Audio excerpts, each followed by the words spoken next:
Great. So guys, as I go along, I'll be asking some questions and I'll be asking for some feedback as well. I do want you guys to interact and put up your replies or suggestions. If you guys have any experience me going across something, feel free to share it. Obviously I'm not going to be able to address every comment, but it's just my intent is to try to keep it interactive. This is a PowerPoint, and I know how, guys, if you know me by now, I'm not really a big fan of PowerPoints, but unfortunately with expansion valves, there's really no other way to deeply dive into these and be able to show you a lot of the stuff that I want to talk about. Unfortunately, PowerPoint's going to be the way to go. But like I said, along the way, if I ask a question, I'm not necessarily going to address that question or that answer, but I just want you guys to stay awake and stay, just engaged. So if you have any questions or anything, just put it in the chat. If you raise your hand up, I probably won't see it. I do have Todd on there too. If you have certain questions, I'm sure he'll be able to jump in and help me as well. Okay. TXV. What is a TXV? Thermostatic expansion valve.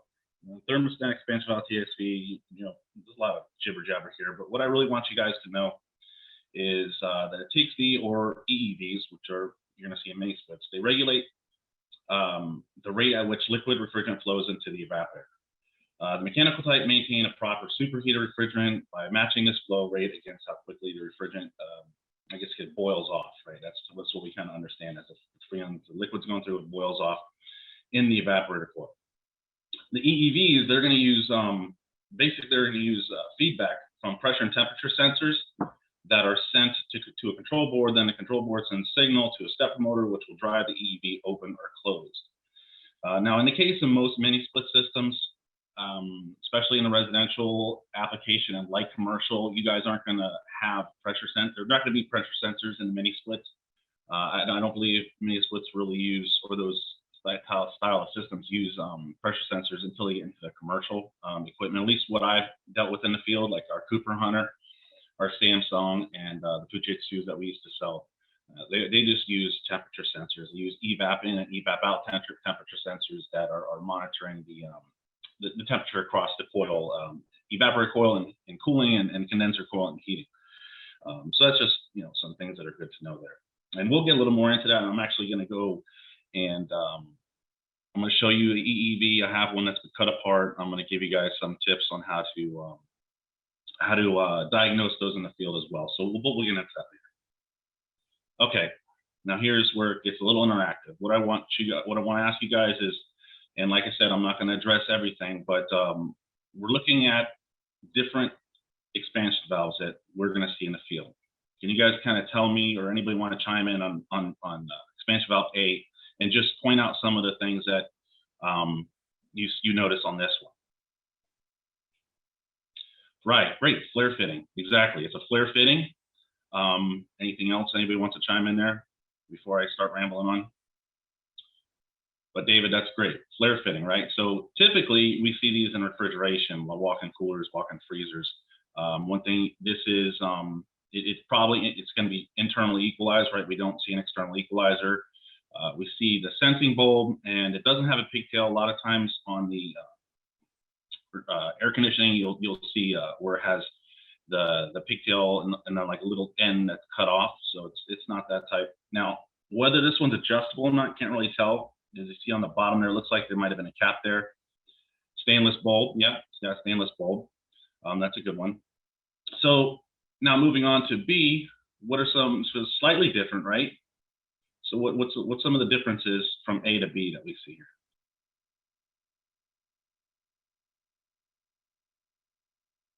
Okay, well, I'm just going to start rambling on. Sweat fitting, right? External, very good. Externally equalized. That's very important, right? That's very important in troubleshooting. We want to always look at that external equalizer too. We want to see if it's kinked or pinched. Is there a leak there, right? I've seen them bend and crack right on the actual expansion valve because they're getting moved around too much. It also looks like probably in the back there you see a steel bulb in there as well. Sweat fittings. So what is important if you got an expansion valve and a sweat fitting? What's one of the most important things we need to do when installing this? It's going to be keeping it cool, right? We sell products that you can wrap the paste on there, or you can just a wet rag. That's what we've always done, a wet rag. Very important that if it's a sweat style, you don't want to overheat the valve. There are O-rings and things in there. Unbelievably enough, I've been on job sites watching technicians, and this is as I've been a part of Tropic Supply, watching technicians solder expansion valves in there. And I swear, one job, they got that sucker almost glowing hot. I don't know, I had to walk away. I couldn't really watch it. It was kind of, I don't know, it's kind of torturous to watch. And unbelievably enough, it still worked. Whether it still works now, yeah, absolutely right. Low flow nitrogen. Low flow nitrogen is key when it comes to soldering these in. But yeah, and they can take quite a bit of abuse. And if you get it hot enough, it may work that day, but as you go on, you may have a future failure, just setting yourself up for failure. Okay. What we also want to look at here is C. What is C? Okay, that's obviously different, and I think you guys all know this is a EEV, electronic expansion valve. Very good, thanks, Charles. So EEV, basically you got a stepper motor, and it's I guess we'll call it, there's like a needle valve inside here, which I have one that's cut apart, so we'll take a look at it. Refrigerant's going to flow in, past needle valve, and depending on what the sensors at the control board are sending, what the sensors are sending to the control board is going to open and close this. It tends to be more efficient and more precise form of controlling the refrigerant as it works its way into the evaporator coil, and we'll get into that later. And last but not least, this is basically the same as B. The only reason why I pointed this out is, yes, chaplet fitting. That's another good one. But this one here, you see a nut on the bottom. This is going to be more, you're going to see this more often in your refrigeration. In refrigeration, if you guys don't work on refrigeration, and a lot of times, even the guys that do work on refrigeration, and I'm guilty of this as well, you install the expansion valve, you kind of walk away. But refrigeration, you really need to dial that expansion valve in so that you'll be able to remove this cap, and you'll be able to adjust that expansion valve and sort of fine tune it, as to say, basically tune that system to work efficiently. Okay. All right, there are different port designs. We kind of saw this in the EEV. You have a conventional port design where the freon's going to come in through the bottom. I guess the important thing to note here, well, actually, I want to say it's really all too important. This is something that the manufacturers, a lot of information the manufacturers are going to take into account. This is obviously more streamlined. In a conventional single port design, the diaphragm can be influenced by the pressure changes in the condenser. So basically what that means is as the pressure is coming in, it's going to push against this pin. So if there's turbulence or if you're getting flash gas prior, this is obviously going to affect the performance of this style expansion valve. And then this is more commonly what we see, which is called a balanced port design. The balanced port design isolates the condenser pressure from affecting the opening of the valves, necessitating the use of O-rings. However, the more O-rings used, the more friction we're going to basically be creating. But that's something, again, that the manufacturers are going to have to take into account, not something that we're really all too worried about. The only important thing that we need to remember is that there's O-rings in there. So if we get it too hot, we can melt those O-rings. And like I said, you may not have a failure right off the bat, but you're setting yourself up for failure. And as Todd had mentioned, if you're not low flowing nitrogen, these are all tight clearances, right? So that soot and that carbon buildup that's going to build up inside that copper. And you guys, we hammer this through, and like I said, I am totally guilty of not low flowing nitrogen like I should have when I was in the field, and not on my guys enough. But as the equipment that's coming out is getting more advanced, tolerances are getting tighter, things are getting more efficient, that carbon buildup is going to be affecting the systems in the future more than it does now. We've been lucky; we've got away with a lot of stuff in the past, but these are best practices that we're just going to have to start getting used to. Otherwise, what you're half hour to set up, not even, it's 5-10 minutes to set up nitro, making sure you guys have enough nitro bottles on the truck. It's a lot cheaper than going back on a service call and having to change the expansion valve. I mean, that's a no-brainer as far as I'm concerned. But the general rule of thumb, as far as the conventional and the balanced port, is the conventional port design works best in systems with less than 5 tons of refrigerant, while the larger systems work best with a balanced port design. But like I said, this is typically what we see. This style is what we see when it comes to EEV. It's the only difference that with the EEV, you see this is almost like a plunger shaped. With the EEV, it's more of a needle. It's going to be a needle shape, so it's going to be less restrictive and it's going to flow better. Okay, I sense something. Yes, Darth Vader, I sense something too. That's what these bulbs do. They sense. So that being said, there's important things we need to take into account when it comes to sensing bulbs. It's one of the most abused parts in the AC system, from my experience. What we need to understand about sensing bulbs is sensing bulbs, as you can see here, it's a good demonstration. Your bulb pressure is your opening force. This is the diaphragm, and on the other side we have the valve stem, I guess you want to call it. That bulb pressure is going to push down. Your spring pressure and your evaporator pressure are going to be your closing force. So the bulb is the opening force, and the spring pressure, evaporator pressure, which is your external or internal equalizer, are going to be your closing force. So the sensing bulb provides opening force. It works against the spring and evap pressures. It's pre-charged with the refrigerant. There are 2 different styles, the universal and anti-hunt charge style bulbs, and they must be installed correctly. Whenever the bulb senses an increase in suction line temperature, the liquid's going to expand. It's going to increase the pressure. It's going to push the diaphragm down, which in turn opens the valve and allows more liquid to flow into the evaporator. There are 2 types of bulbs, as I mentioned. You have that universal and anti-hunt. But let me ask you something. Can any of you tell me what's in the bulb? Audio is poor. Okay. Well, okay, we'll just go. If I'm breaking up, I apologize. You're sounding fine on my end, so it may be their connection. I haven't heard you skip in or out yet, so. Okay.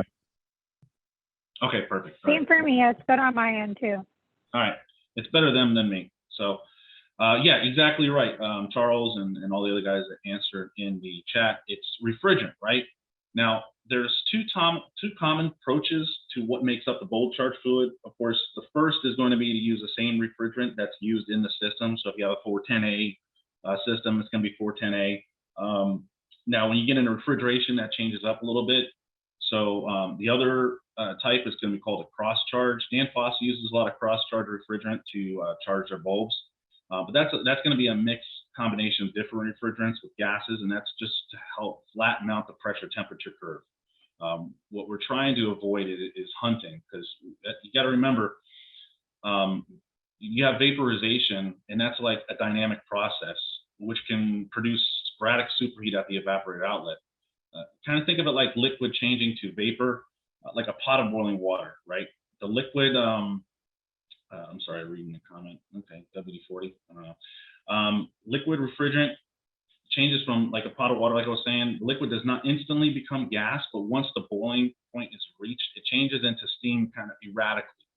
So just as that erratic change of state, in a similar fashion, the bulb is going to sense vapor in one instance and liquid in the next. So in that scenario, a bulb with a universal charge is going to rapidly open and close, and that's what's going to be the hunting. A lot of times you're going to see that on startup when you don't have a full charge, and the sensing bulb, you may notice your gauge kind of is going up and down, back and forth. That's the expansion valve hunting. So the hunting reduces the overall efficiency, and if it's something that, obviously we're going to see that on startup, but if that's something that's constantly present, it's going to shorten the lifespan of the valve. It's going to increase the risk of liquid refrigerant making its way to the compressor, which also is going to damage it, because I mean, I'm sure you guys know that compressors, they're not designed to compress liquid, right? And a lot of failures on compressors are a result of liquid slugging back. So to avoid that hunting, some manufacturers, what they'll do is they're going to add a ballast, which you see in the right here. You see this little ballast here, and that's usually what I've been told is a clay brick, and that's basically creating what is known as an anti-hunt charge. The ballast dampens the rate of the expansion within the bulb, and it stabilizes the bulb pressure against the diaphragm. by dampening the rate of temperature change to the bulb, the charge compared to the rate of temperature change of the suction line, blah, blah. This is what ensures the TXV operates more efficiency. So it's like a shock absorber in a car, or if you guys have ever done worked on like well water systems, right? You have a reservoir tank that has like a surge bladder in it, and that bladder maintains pressure. And if there's any spike or boost in pressure from that pump, a lot of times it absorbs it. That's basically the idea here, is to try to the idea is you want to keep a consistent flow rate, and you don't want that valve to be surging around and jumping back and forth. So that's why they would use that. Okay. Now, when we're installing a bulb, very important on the placement, right? As I was mentioning before here, you have this little tail here. That's going to go back to the expansion valve, and it's very important that we leave this on the top. The bulb must be tight, insulated. It's very important it's insulated. And on larger, you see different line sets, and then we see this was actually a really good picture. And I'm going to include a lot of these resources where I got these pictures and information from at the end. So you can either share with you guys, or it's just great information, just to keep yourself, in the loop, I guess you could say. But you see on larger line sets, you can see how the liquid's going to settle down. So the idea is to try to keep that bulb almost on the edge of, like, right where the vapor and the liquid meet. You don't want it underneath. And the reason we don't place the sensing bulb on the bottom of the suction line is that the oil traveling along the bottom there, that can act as an isolator, and that's going to prevent the sensing bulb from accurately reading the temperature of the refrigerant. And it's also important, like I was saying, to have this tail end here, because there is refrigerant, right? We already know there's refrigerant inside this bulb. And when you see in a vertical position, we want to put this face up, right? The 10 to 2 o'clock position, not really so much of a concern here, more so a concern when it's horizontal. But that refrigerant can leak back into the power head of the expansion valve, and that's not where we want the refrigerant. In order for the expansion valve to work properly, we need that refrigerant to remain in the bulb. So that's also very important when installing the bulbs. And also, we don't want to get them hot either, right? That's another thing. We want to there are systems out there that pre-mount the sensing bulb. So it's important we take that sensing bulb off. We don't want to overheat that sensing bulb. We want to take our time and just make sure it's mounted nice and tight, and make sure it's mounted right. Because what I said before is that bulb is the opening force. So the warmer that bulb gets, the more it's going to drive that expansion valve open. Here's a great picture here. You see the diaphragm, and as that pressure increases in the bulb, it's going to push this diaphragm down, and it's going to open the valve more. So we want the valve to open, but we don't want the valve to open obviously too much. As I mentioned before, if we flood the evaporator, that liquid's got to make its way back to the compressor. So it's important that this is mounted. We're going to go into some troubleshooting tips and things to do. I know there's a popular thing to do is take this and put it in warm water, and I'll show you why that. I'll tell you why that is a test, but it may not really be the ideal test. But we'll go over that a little later. So as you hear, you get bulb pressure, and you have your equalization system internally equalized, and then here's your spring. On the refrigeration, there will be a set screw on a lot of refrigeration expansion valves. You'll be able to add spring pressure in order to dial in that or tune that expansion valve to the system. And on the right here, we have your EEV. EEV is much simpler in design. As you can see, that it flows in through here, and then you have a stepper motor. The EEV is just going to basically rely on those sensors on the control board to send that signal, and then it's going to drive this open or closed. The difference here is this is relying on pressure. So in that, you get that hunting with a sensing bulb. That's going to be basically, the pressure is going to go, it's going to be bouncing back and forth. That spring pressure and the sensing bulb pressure is going to kind of fight to find that proper superheat. That's really what we're looking at these valves. Brian Orr from the ACR school, he's a great resource, and he's an excellent teacher. So I kind of got that from him, that this can be thought of as a constant superheat valve, because that's basically what it's doing. It's taking the superheat reading through temperature, which is going to be pressure of that bulb, right? That the temperature is going to affect the pressure on this bulb.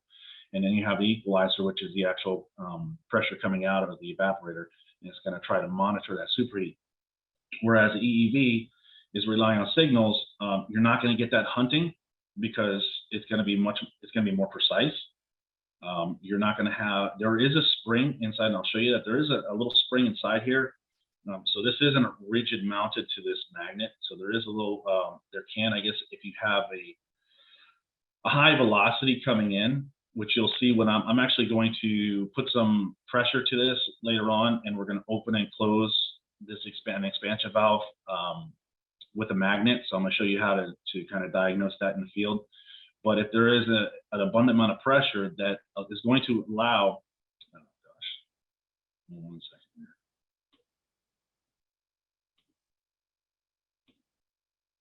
Okay. Sorry about that. As the pressure comes in, it will open the valve. So even if it fully closes, if there's enough pressure on this side, it can bleed through. But like I said, we'll go over the EEVs a little later on in the presentation. Okay, next up. Okay, terms we need to know. Okay, these are terms that hopefully everybody here knows. And you know, some stuff we learn and we forget, and then we relearn again. That was a big thing for me when I was in the field. I'd be working on refrigeration more in the winter, and at the start of my refrigeration calls, sometimes I felt like, oh man, I'm relearning all over again. If you don't use it, you lose it. But these are always good things to just continue to remember and be told over and over again, even though sometimes it sounds like a broken record. But superheat is any temperature of a gas above its boiling point for that liquid. Only important to note that only gas or vapor can be superheated. Subcooling is any temperature of a liquid or solid below its saturation temperature. So that's important to note that only liquids and solids can be subcooled. Flash gas is another term for boiling. I got a question for you guys though. Is flash gas good or bad? It's kind of a trick question, right?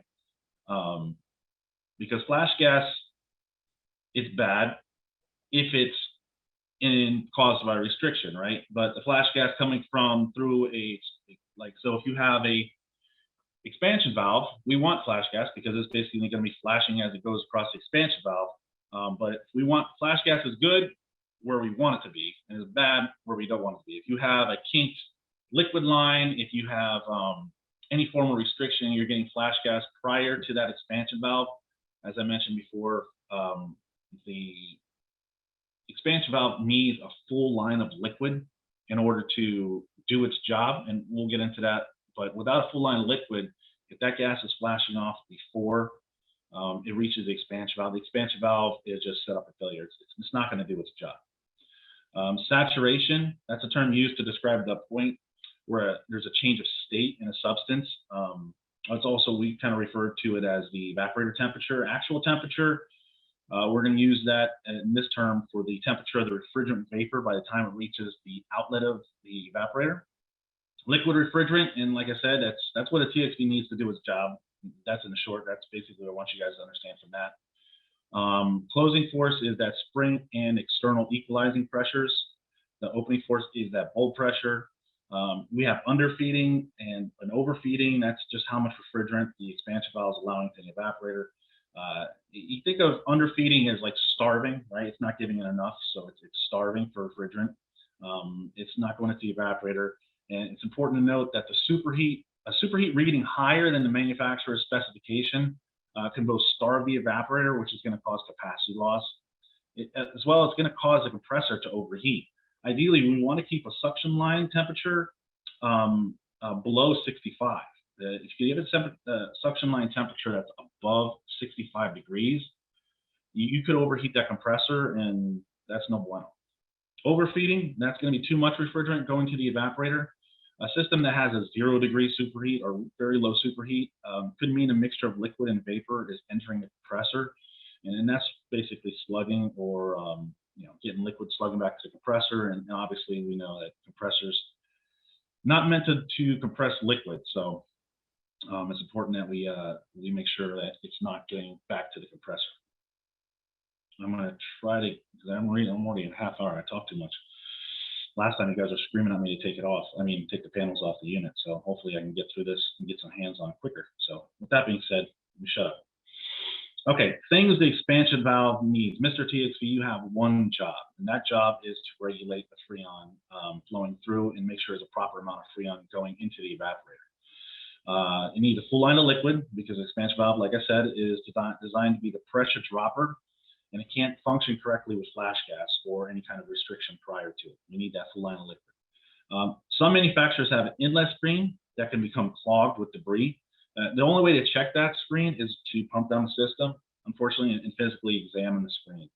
I've taken a couple calls where guys had called and said they changed the expansion valve and it was still not working. And I mentioned the screen to them, and sure enough, they were changing the expansion valve, but they weren't changing the part of the expansion valve that had the screen. Some of our kits come with that additional piping, and it has a screen in it. So it's important that when your technicians or when you guys are changing the expansion valve, if they're just not all of them have screens, but if there is a screen, it's important you check it. There are screens in the mini split systems.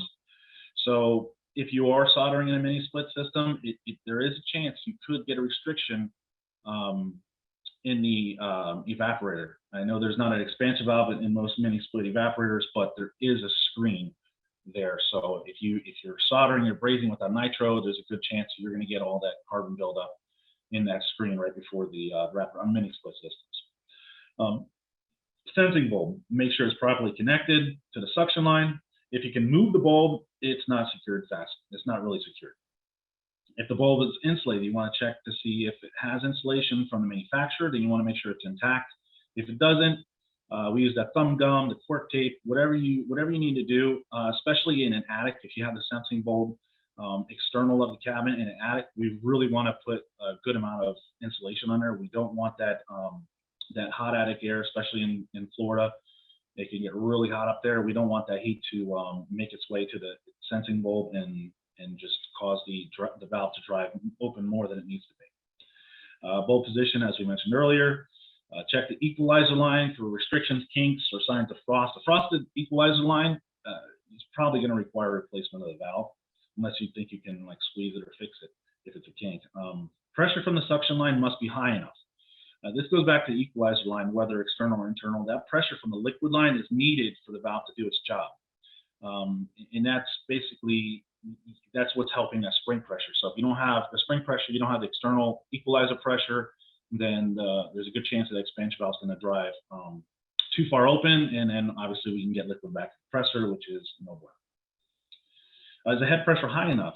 There has to be at least 100 psi differential between suction line and liquid line for the expansion valve to work. And it's not really recommended to diagnose or run cooling with less than 65 degrees of outdoor ambient, and that's because we need that 100 psi differential. You'll see that you're probably going to see this more in refrigeration, where there'll be systems that the condenser fan motor will actually shut down in colder weather in order to keep that head pressure high enough. I've heard of techs adding, also to diagnose, I've heard of techs adding a pound or so to the system in order to diagnose the expansion valve.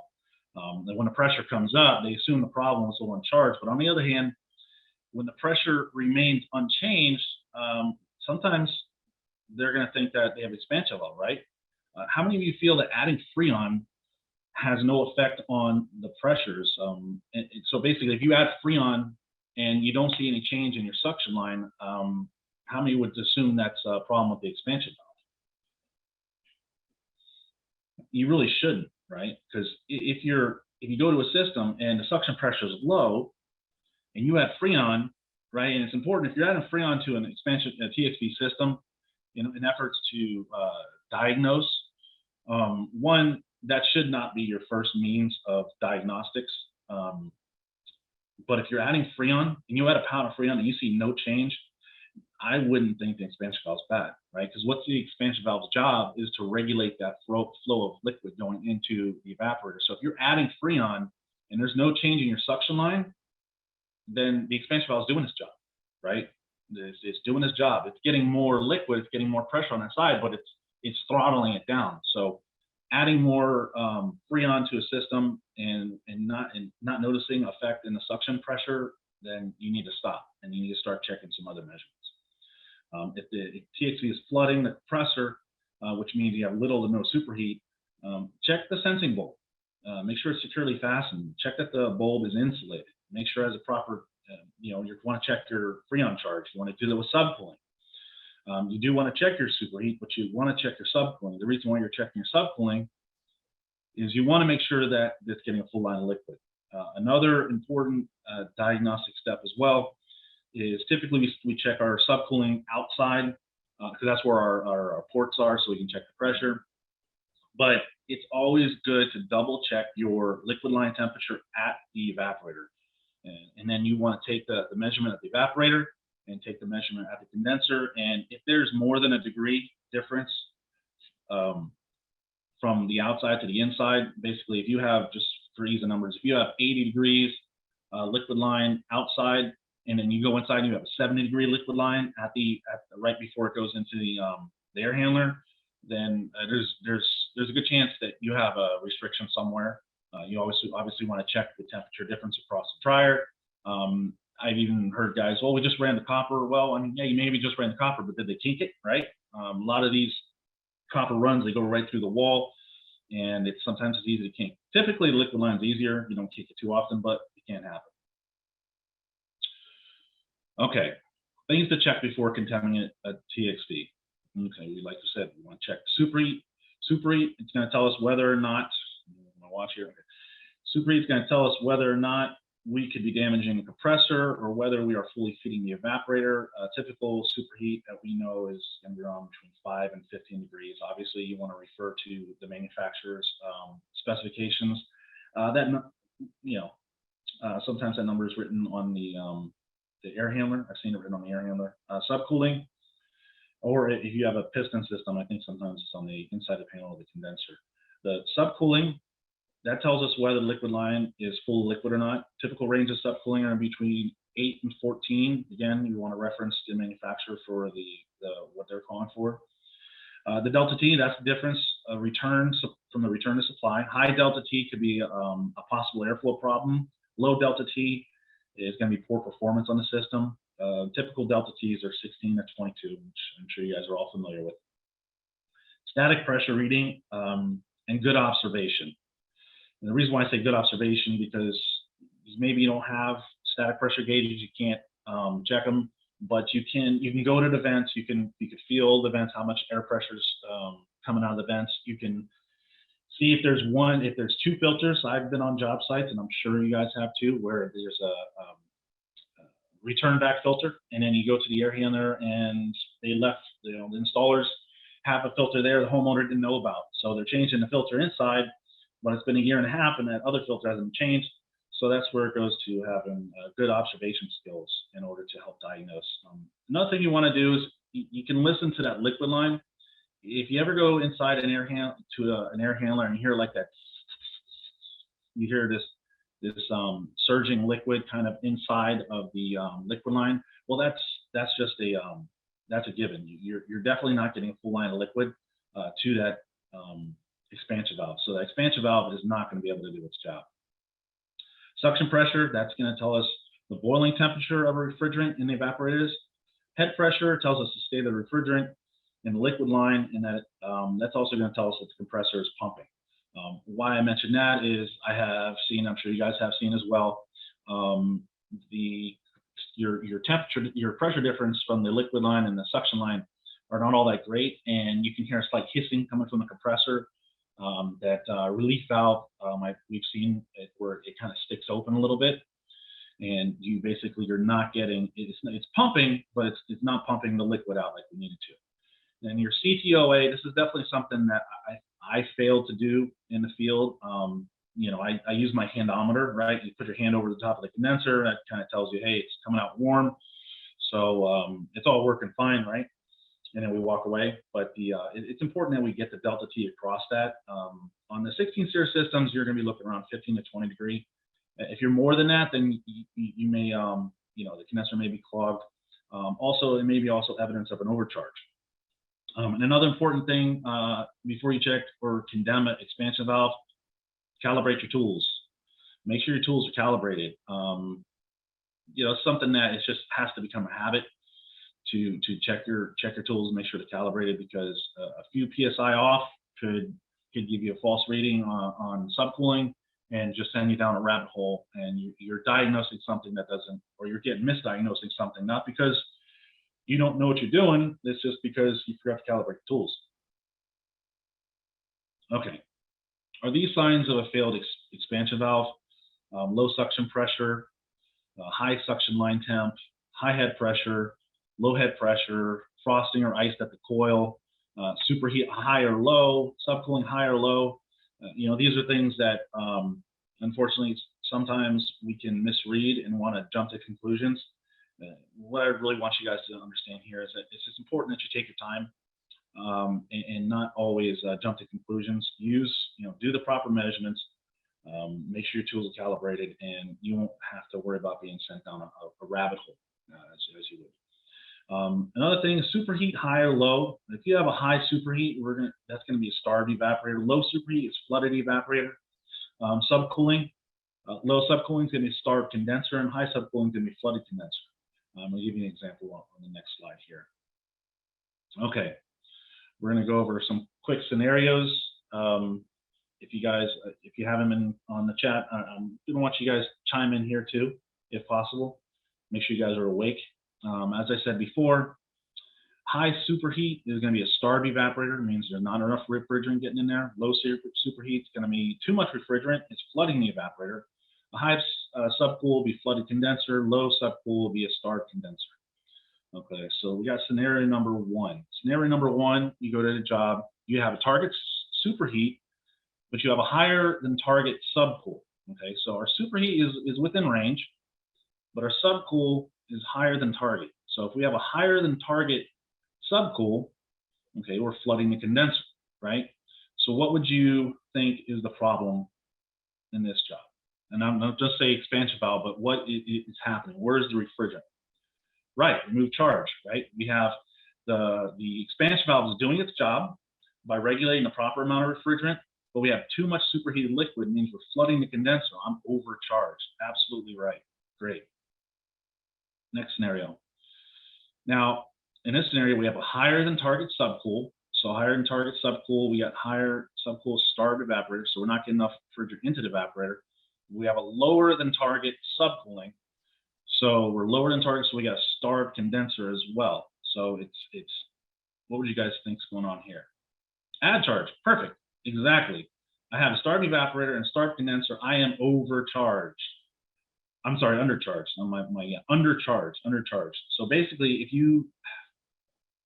often systems, they're not undercharged, right? Unless it's a startup and they didn't measure the line set, and it's an extended line set. But typically, most systems are overcharged. So if you come upon a system that's undercharged, that's displaying these characteristics, what you want to do is you want to find the leak, right?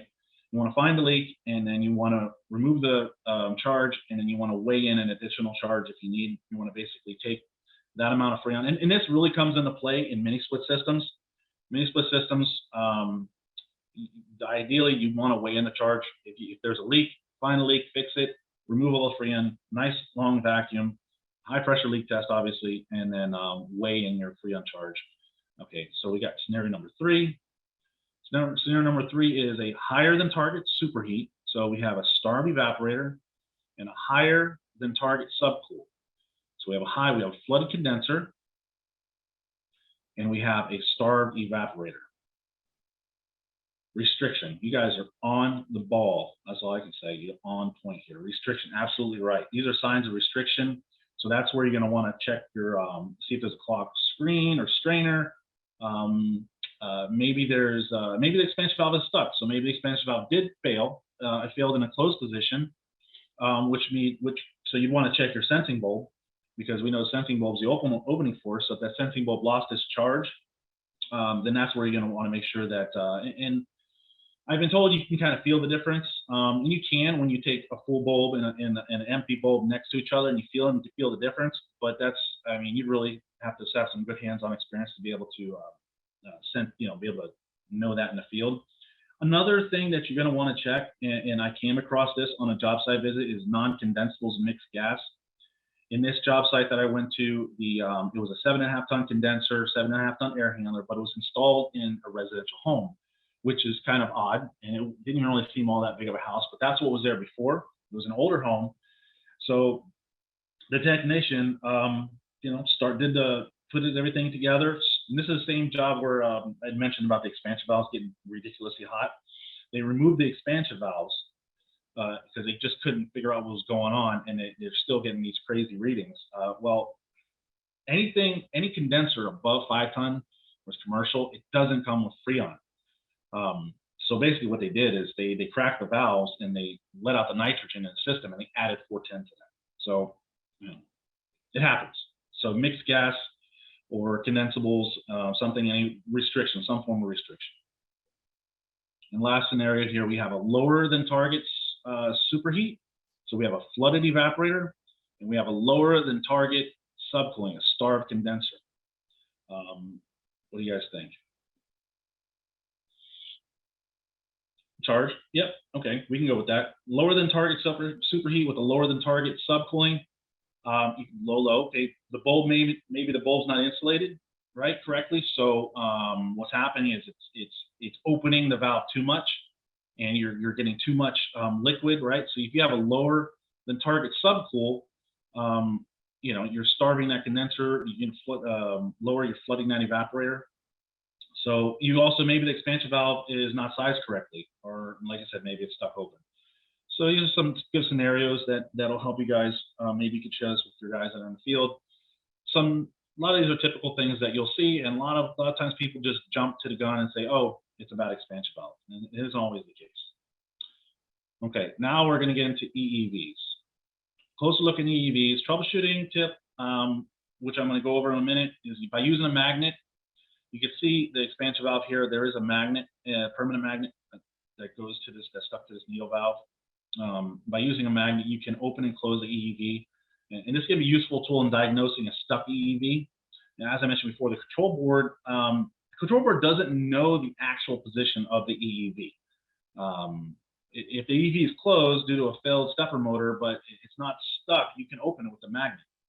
But the board's not going to know whether it's open or closed. It's going to know what it's calling for. It knows what it wants, but it doesn't necessarily know how many steps open or close that expansion valve is. And how the expansion valve EEVs work, similar fashion, your freon's coming in, it goes through the valve, and it works this way. You have your controller, you have your sensors. The sensors are going to send signal to the controller. The controller is going to open and close, as you can see. You have your stator, your stepper motor, stator coil, and I've heard all kinds of different things, but for today, we're just going to call it stepper motor.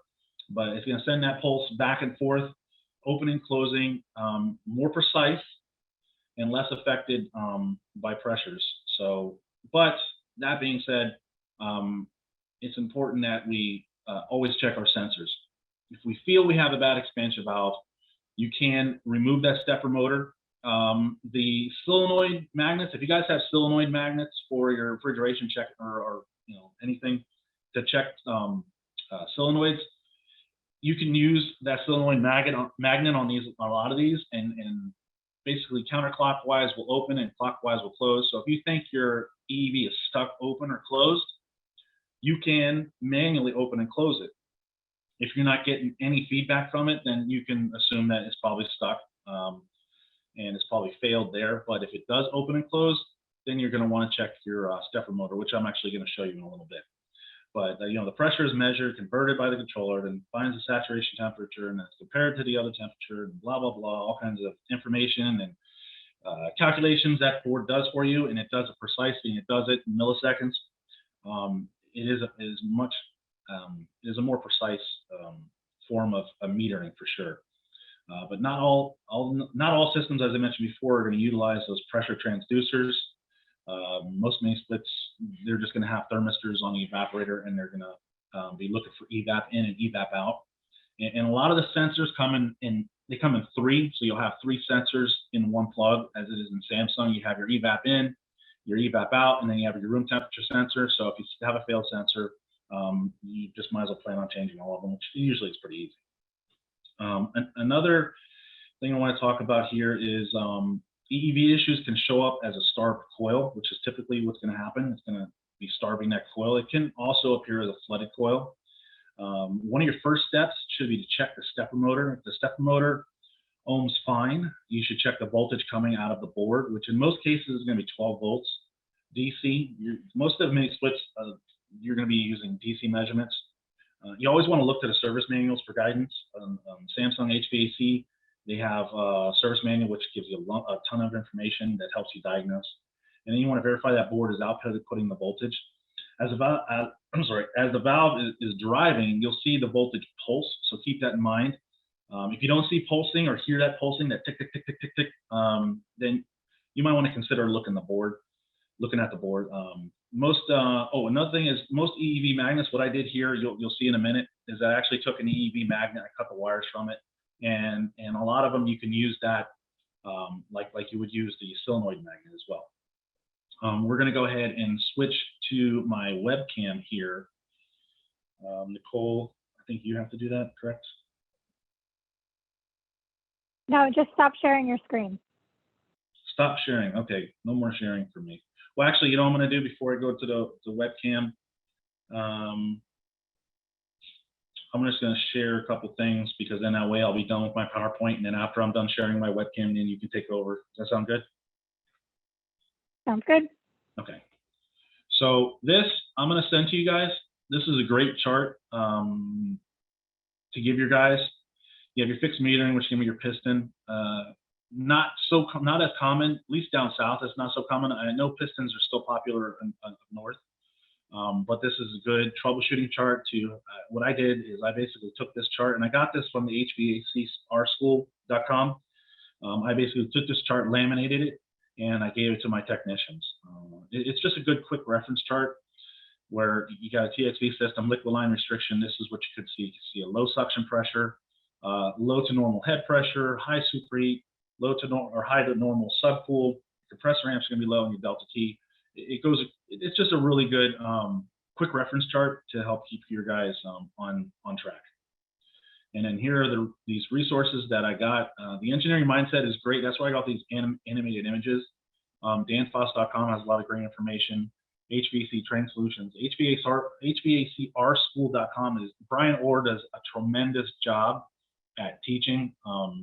I just watch them, even stuff that I know already. Sometimes I just watch it because it helps keep my mind fresh. And then of course, refrigeration and air con, I think that's somewhere .ca, wherever that is. But I was able to pull some images from there in order to show you guys today. Okay, with that being said, I'm going to go ahead and stop sharing my screen. Let's see here. No, I don't want to do that. Oh, there it is, red button. Okay, can everybody see the camera? Okay, how are we doing on time here? Oh, we got 8 minutes. Yep. That should be all I need. Okay, first thing I want to do is, this is our stepper motor. And on the Samsung, you're going to be checking the stepper motor, and you may not be able to see, well, you probably can't see the colors.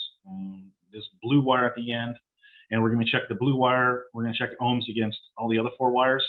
What I need to know is somebody, either Todd or Nicole, can tell me, can you see, oh, another thing is if you're using needle leads, are going to be, you need to buy these if you don't have them. It just makes your life a lot easier. But so I'm going across blue. And on a Samsung, you're looking between 45 to 47.5 ohms, I think, in each wire. Can you see? If I can get that. Can you see that reading? Yeah, 45.6. Yeah. Okay, good. 45.6 there. So far we're good. And then we go to the next one. We got, let's see there, 44. And the next one. 42. Next one. Now it's a range. They don't all have to be the same. It's not like checking a compressor. So if you came to an expansion valve and you checked obviously against the manufacturer's specifications, and this was in range, then this isn't the problem. So then what you want to move on to is you can go ahead and do what I what I was talking about before. Is with this, I basically took you know, an expansion, a stepper motor. I cut the wires off because this is a magnet, and I was able to use this before I actually put some. I'm actually going to put some gas to this in a minute and show you. But the idea is, if you can see, this is a magnet as well, and this basically unscrews, and then you have, it's like a needle tip, if you see that. But as I mentioned before, this isn't solid mounted, so this does have spring. So if there is enough velocity coming in, you know, I guess I could see how it would affect that, but it is streamlined, so I assume it's not really going to affect it too much. But it's just important to note that if you think it's stuck closed, it may be stuck closed, and then you put nitro to it, and then for some reason you're getting pressure out the other side, then you're like, well, maybe it's not stuck closed. But if there's enough pressure exerted on this, it will still open. But if the pressure isn't high enough, then obviously it won't. So basically, just clockwise, whenever you're doing this, you always want to look down, and clockwise is going to close it, and counterclockwise is going to open it. If you have a magnet here, you can see this. Sometimes you can do that on the side of the valve. But let me go ahead and put some pressure to this so you guys will actually be able to see what I'm talking about. I do have some nitro here. And let's get this sucker turned on here. Okay, we got pressure coming in there. Now I'll put my stepper motor on there, and see, it went off. But if you notice, that opens it up. But if you notice, watch, I'm going to close it. Pressure's going to build up, and then you're going to notice that it's going to open up again. Yeah, it kind of opened back up again because that pressure is building up behind and it's pushing against that spring force that's on that expansion valve. It's pushing against this and opening it up a little bit to allow pressure to come through. So now it's open. Now it's closed. Now, if you don't have one of these, you can use one of these magnets, and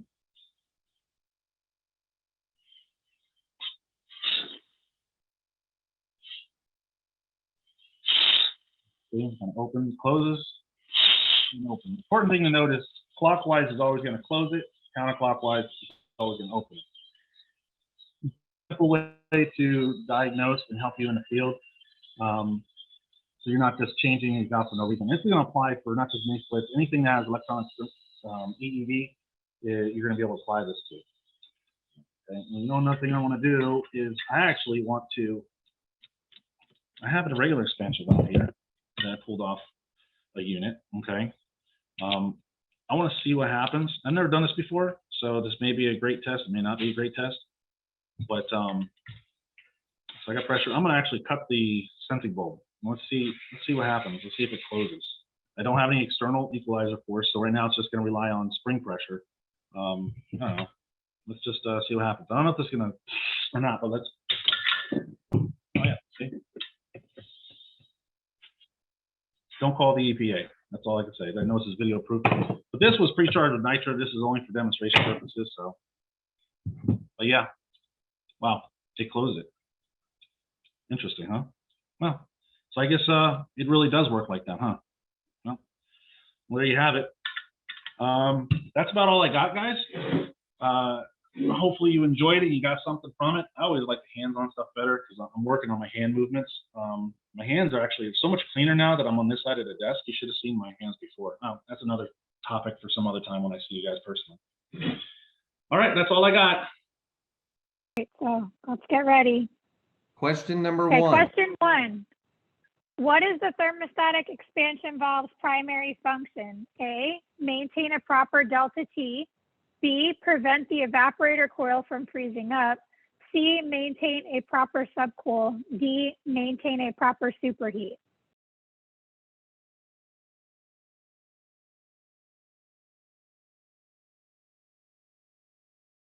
So question number two. What is the function of a sensing bulb? A, provide an opening force to help regulate the valve. B, provide a closing force to help regulate the valve. C, to store additional freon in case there's a leak. D, serves no function and can be cut off after install.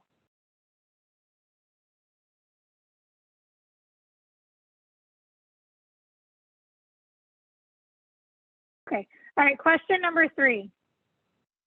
True or false? When charging a system with a TXV, the proper way to verify the system is charged correctly is to use the subcooling method. A, true, B, false.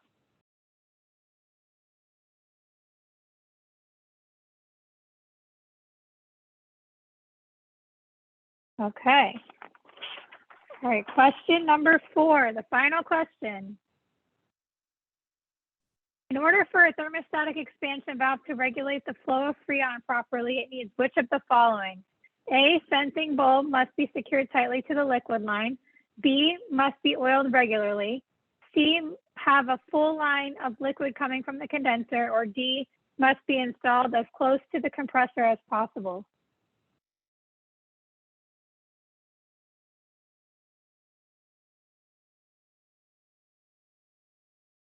Thanks everybody for watching.